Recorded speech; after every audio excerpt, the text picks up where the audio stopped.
Mother's Day, and for many of us, it's one of the places, the person from which we learned a lot about truth and lies was at home from our mothers or our mother figures. Many of us can remember moments as children when a parent, often my mum, asked me a very simple question. Did you do that? Dan, did you do that?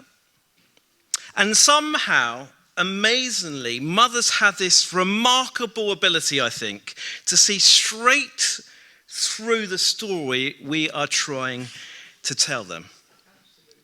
I can show a picture of this child on the screen. It's familiar? Did you eat the biscuits from the jar? No. Why is all the chocolate over your face? From a very early age, we learn something about truth. But we also learn how to bend it. And if we're honest, there's an instinct to bend the truth that doesn't disappear when we grow up. It just becomes a little bit more sophisticated. I'd like you to think this morning for a moment about the lies that people tell. When I was thinking about that, I was thinking probably, as we've just been praying for the world, about some of the things that happen on a greater scale. But there are some things that are small, some examples are small, and some examples are much bigger. I mean, there's been this story in the news recently about a missile that hit a school. I don't know if you heard that, killing about 100 children who were in class that morning. And at first there were confident explanations about what had happened. And then it kind of shifted as investigators began examining the satellite images and the video. And then the story began to change. And that investigation apparently is still ongoing. But it shows something about how truth often works in the real world. First, there is one explanation. And then more evidence comes out. And then the story shifts. We live in a world where information is contested, where people defend themselves, and the truth can sometimes take a while to emerge. Does it feel like that for you? Because Jesus speaks straight into that kind of world. Not only about obvious lies, but about the human tendency to bend the truth and protect ourselves, or say things that just make us look better. Because if we're honest, that instinct isn't just governments or world superpowers, is it? That's in every human heart, including ours. It's in every human being. Think about the lies we hear, sometimes the ones we say personally. I'll be back in a mo. Just be 2 minutes. Wow. You look great. I just made the payment. Yep, it's just gone through. And back in the day, do you remember people used to say, the check's in the post? Do you remember that, the check's in the post?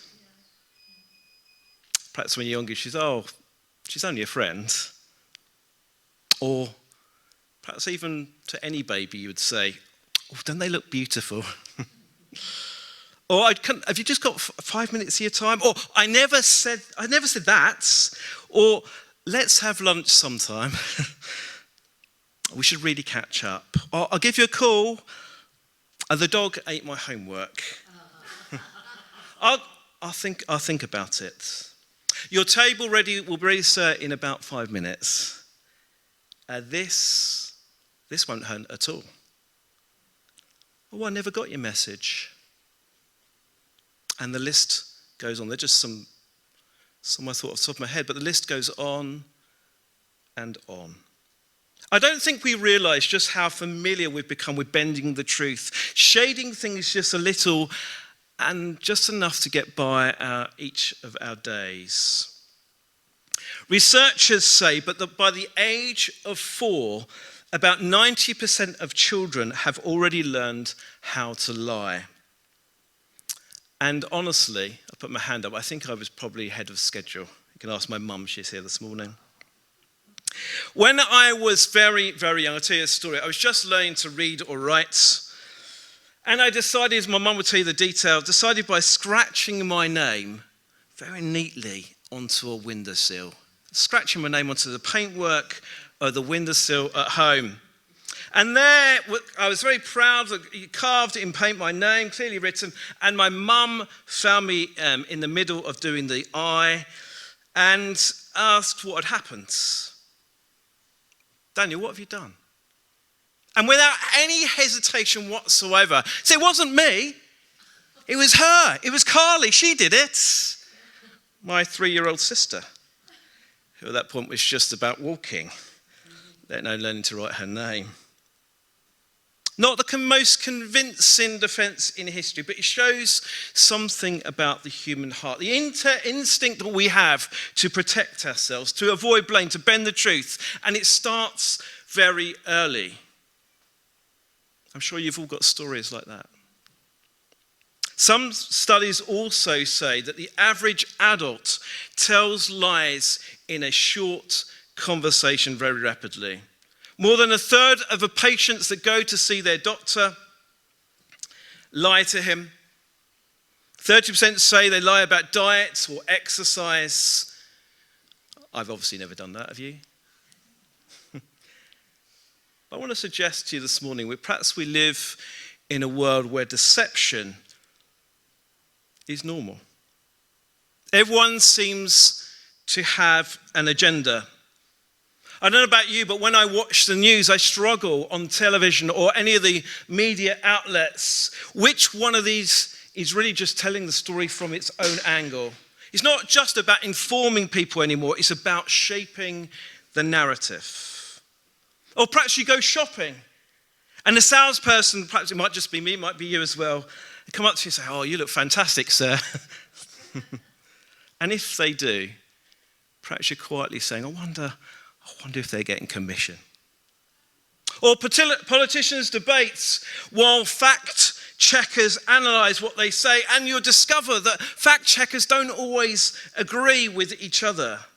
And sometimes the debate feels exhausting, trying to work out in our world what is actually true. Do you feel like that as well? I was really recently reading a book that I was really enjoying. And in a few chapters, I was thinking, this is brilliant, insightful, challenging. But as I kept reading, I realized something. Well, the other side of this argument isn't here. I'm hearing one side of the story. This isn't the full story.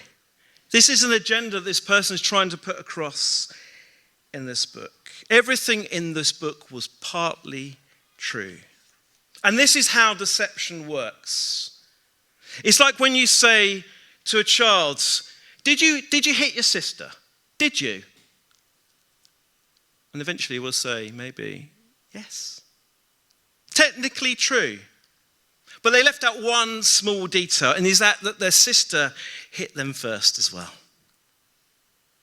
The book of Proverbs says, every story sounds convincing until you hear the other side. And that brings us to the passage we heard today, because the Sermon on the Mount, Jesus speaks directly about this kind of thing. He addresses the righteousness of the scribes and the Pharisees, the religious experts of his day, the people who interpreted the law, the people who were supposed to model holiness to us. But they've become experts in something else. They were so often technically correct while spiritually missing the mark.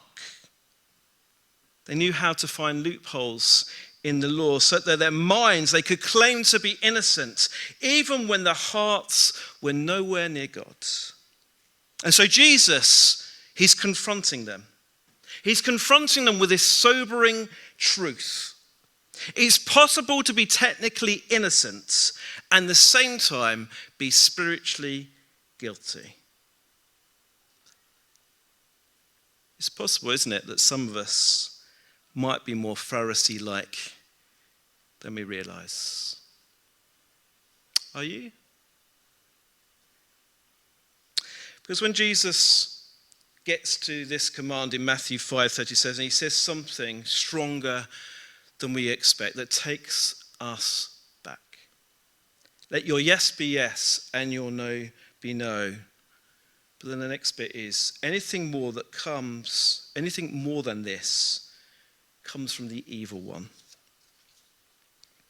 I don't know about you, I was expecting to say something. Anything more than this can be a bit confusing, or anything more than this can be a bit misleading or a bit shady. But that's not what he says. He says it comes from the evil one. I'm not sure that I really believe that. I want to believe that. I should believe that. But my life doesn't play that out. And I don't think we do either. I think judging by how comfortable our culture has become with bending the truth. I want to show you a picture of one of my favourite characters from film on the screen. Anyone know who this is? Gollum, or Smeagol, as sometimes he's called. Anyone seen the film Lord of the Rings? One of my favourite long films. You have to give yourself a bit of time to watch that. Annie doesn't like it. This story is about this character who finds this ring of power. And what's the ring do? It promises influence and advantage and a sense you can get what you want. But it has this one striking power, doesn't it? What happens when you put the ring on? What happens when you put the ring of power on? You become invisible. Imagine that. Imagine being able to disappear, to move around as seeing unseen, be able to avoid trouble, to do the things you want. How would that feel? Well, there's a catch. When someone puts this ring on, they become invisible to everyone else here, but they don't become invisible to one, do they? They become visible to the dark realm of Mordor. And that's a powerful picture, I think, of what happens when we deceive. Because when we lie or twist the truth, it can be a bit like putting that ring on our finger. The story works, people see through it, we get away with it. But while we feel it invisible to others, we become very visible to something darker. Jesus says when we live like that, we are partnering with the evil one. You might get the day off. You might get out of trouble. You might get away with it for a while. But the cost is bigger than we realize, Jesus says. I felt that temptation very strongly. I don't know, I'm going to use this example. There's been other temptations, but my car was stolen off the drive a few years ago, just nicked off the drive. And as you do, you have that conversation with the insurance company. And they said, okay, so yeah, we'll pay out. What was actually in the car? What was actually in the car? And you start thinking, I think what's in the boot and the glove box and the back seat. And then there's this little voice, the one. He said, well, if that was in the car, because the guy was saying, was there any sunglasses? Was there any phones in the car? So, well, if that was in the car, it might be covered. Stretch the story a little bit. Perhaps some expensive purchase might get the money back. But the truth was simple. So eventually, after praying, I told them that. But that moment raises a deeper question for all of us. Would you rather have temporary gain through deception or temporary difficulty under the blessing of God? Because this is exactly where Jesus takes the conversation in this passage. First, when we deceive, we partner with the evil one, Jesus says. Second, truth keeps us free. Freedom. Jesus says, let your yes be yes and your no be no. Truth keeps you free. And then he goes on to say, you have heard that it says, do not break your oaths, but fulfill to the Lord the vows you have made. But I tell you, do not swear an oath at all, Jesus says. Now, Jesus, during this day, it has very practical implications. They didn't live in a written culture like we do today. If you want something important done, you'd get it in writing. Dan, get it in writing. Contracts, signatures, legal documents. It's important, get it written down. People will tell you, right? That's good advice, isn't it? But they lived in a largely oral society. People didn't have paperwork. Some people couldn't read and write. So the way you guaranteed the truth was through oaths. You stand, in a bit like I'm doing at the moment, you stand in front of a bunch of witnesses, often at the city gates before elders, and you would swear an oath. And it was a way of saying, think carefully about what you're about to say, or, you're going to be accountable for it. 3 things, really. I think I might have them on the screen. It is about encouraging honesty, making people feel accountable for or careful about their promises, being careful about what you're saying, and then creating this level of accountability. But by Jesus' time, the Pharisees had developed this clever system for getting around the rules, those cheeky Pharisees. So they created categories of speech. So some oaths counted, and then some oaths didn't. And in Matthew 23, Jesus exposes this. And they would say things like, if you swear by the temple, that doesn't count. But if you swear by the pots of gold in the temple, you must keep it. Does that make sense? Some oaths counted in some places and some didn't. In other words, that oath mattered and that one doesn't. It's basically a bit like kind of an old version of jinx. You want me to cross your fingers? No, sorry, I was saying that, but I had my fingers crossed. Jesus says you completely missed the point.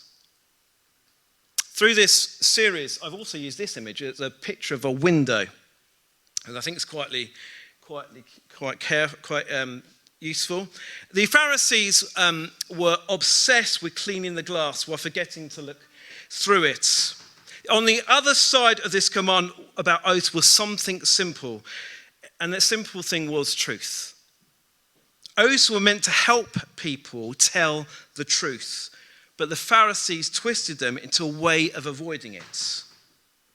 Created these 2 levels of speech. One where you had to tell the truth, the other one where you wriggle out of it. And we do the same thing today, don't we? Don't we do the same thing today? We don't go to a temple and swear by the gold. We don't do that. I was listening to the other day with a guy, bro, I swear to God I did that. Swear to God. Which is a strange phrase when you think about it. Has anyone said that before, years ago? Swearing to the very God that tells us not to swear. Or it's a horrible phrase, isn't it? I swear on my mum's grave. You ever heard that before? I swear on my mum's grave. Or something becomes very dramatic. I swear on everything. So what's happening there? Trying to force someone to believe us. We're using words to bypass judgment, to manipulate trust. And we start saying it when? When do we start saying that? As children. You don't believe me? I swear, I bet you. I pinky promise. Or this one, I cross my heart. You heard that one? I cross my heart. Has anyone said that before? Come on, someone must have said that when they were a kid before.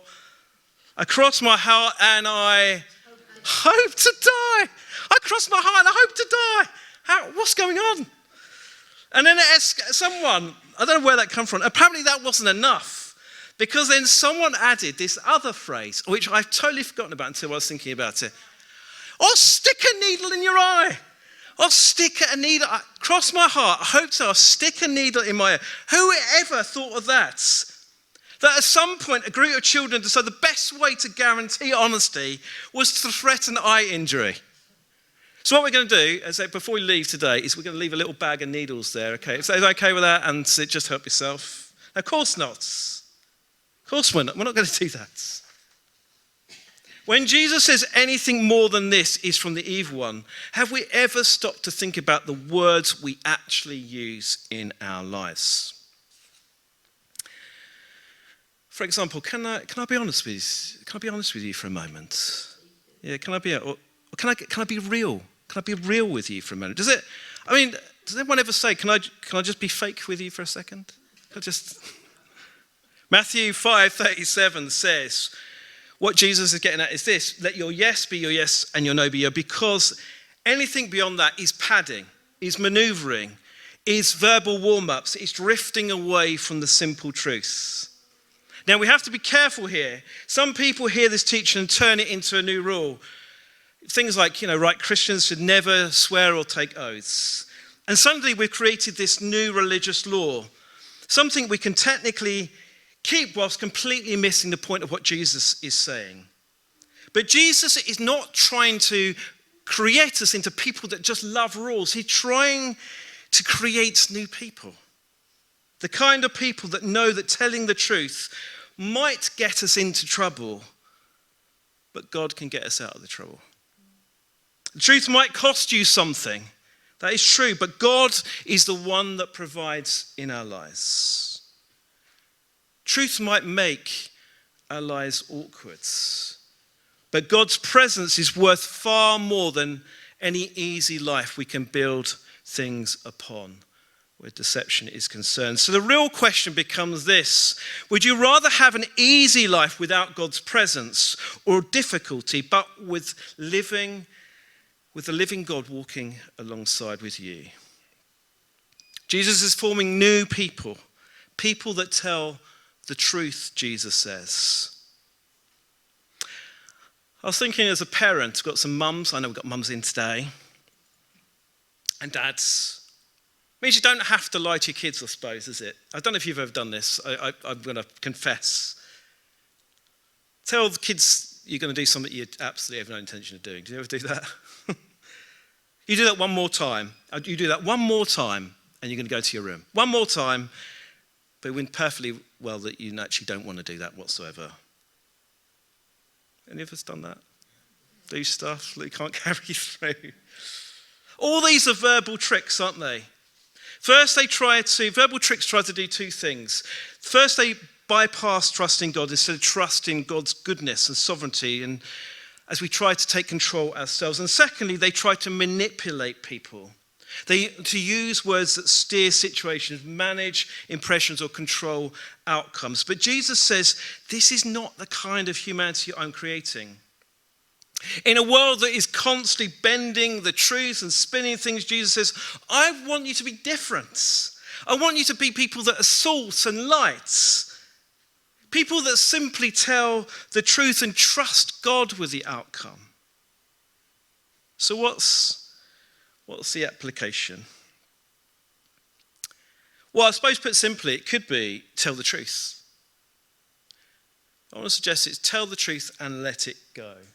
Sounds like something from Frozen. Jesus says, let your yes be your yes and your no be your no. Because words matter and they reveal what's in our hearts. I guess we could, before we speak, pause, think, ask ourselves, is this true? Truth might cost us something in the moment, but deception ties us closer to something darker.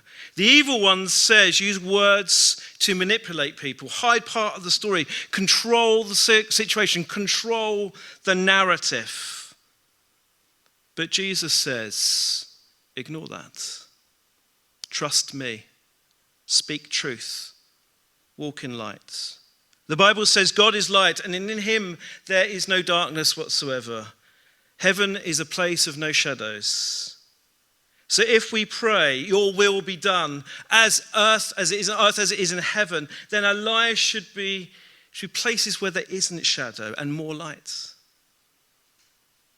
So this week, I reckon we have chances to practice. Someone might invite you to a place where you feel isn't good for you to go.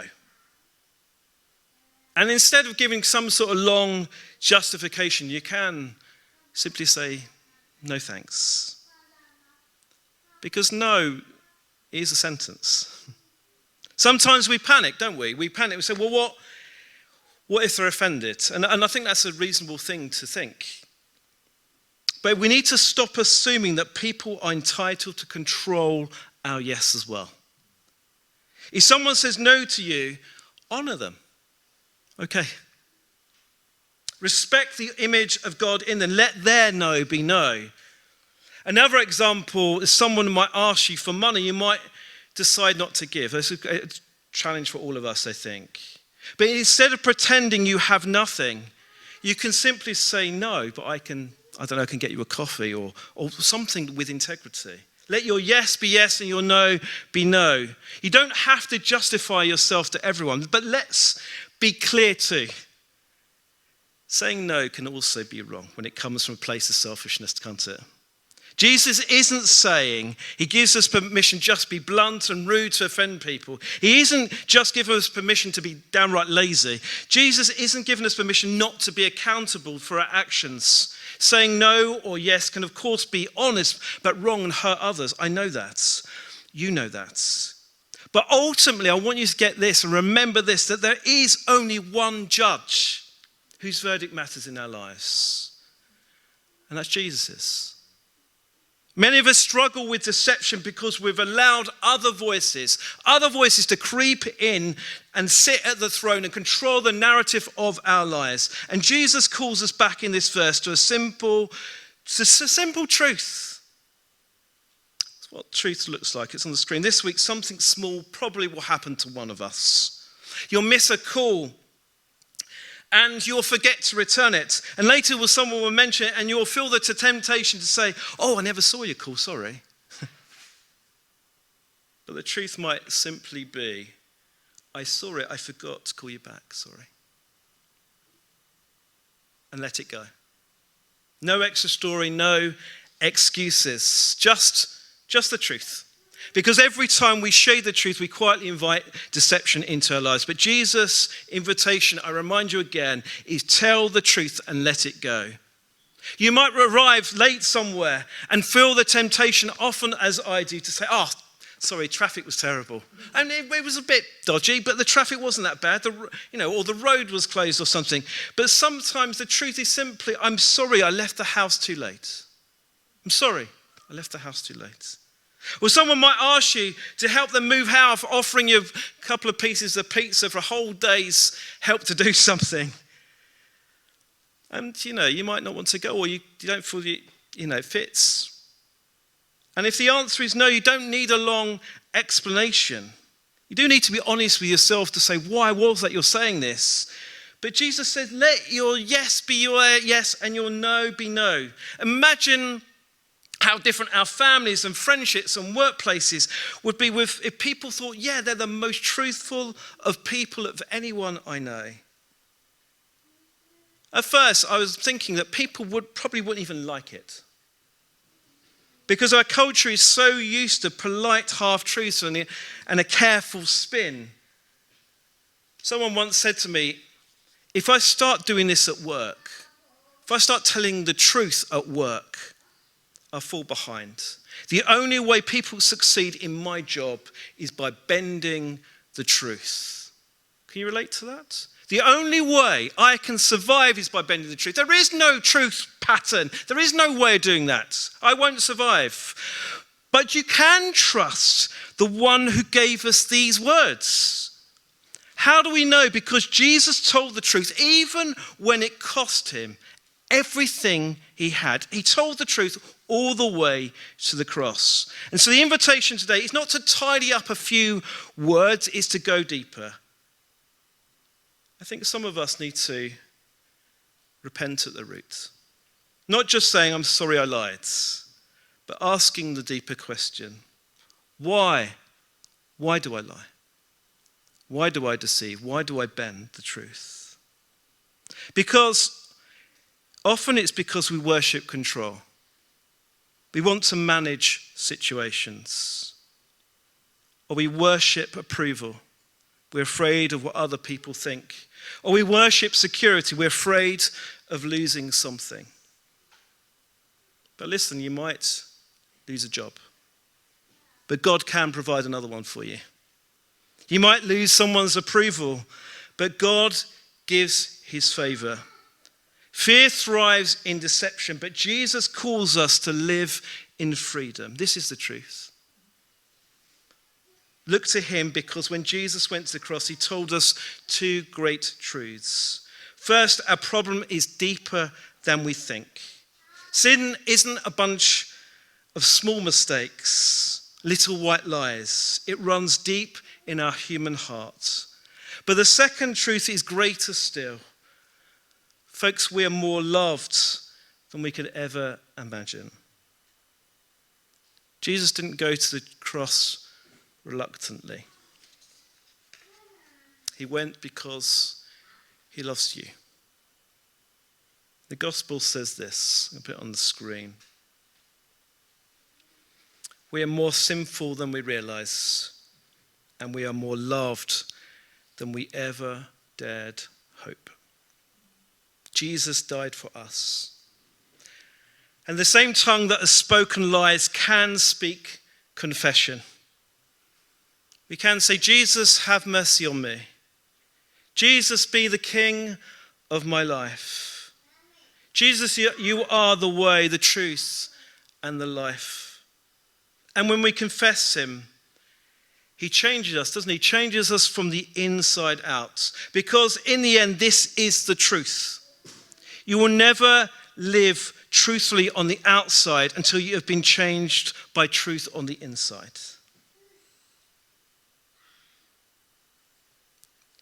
You'll never live truthfully on the outside until you've been changed by truth on the inside.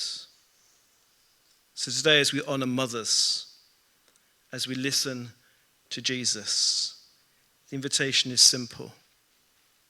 Tell the truth and trust God with the rest.